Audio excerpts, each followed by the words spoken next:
کہا یہ جاتا ہے کہ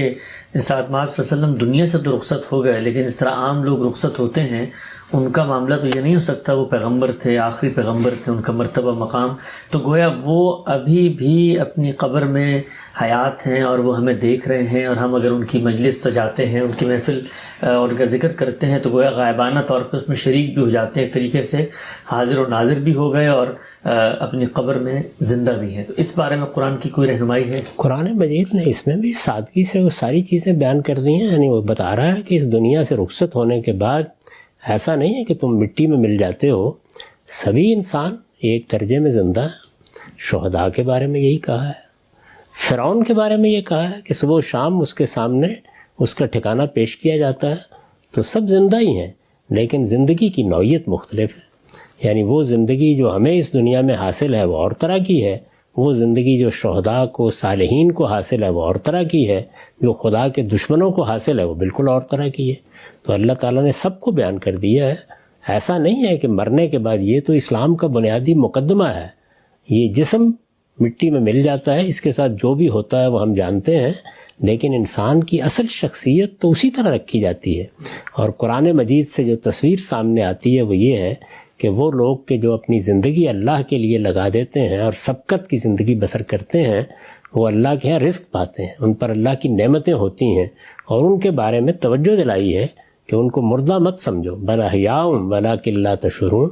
تو ظاہر ہے کہ جب یہ شہداء کے بارے میں کہا ہے تو بدرجہ اتم پیغمبروں کے بارے میں ماننا چاہیے۔ تاہم وہ زندگی نہیں ہے جس کا ہم تصور کرتے ہیں،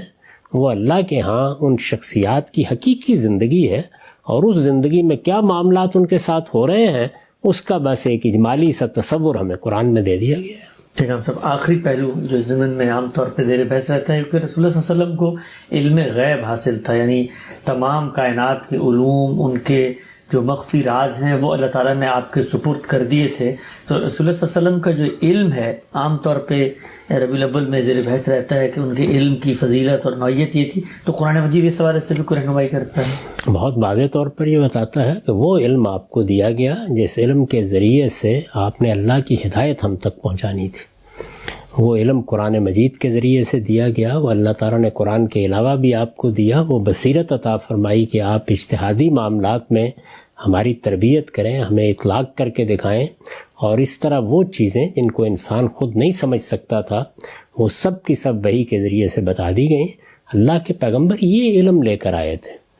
یعنی باقی علوم کا اس سے کیا تعلق ہے؟ یہ بات قرآن نے جگہ جگہ واضح کر دی ہے۔ ہدایت کا علم،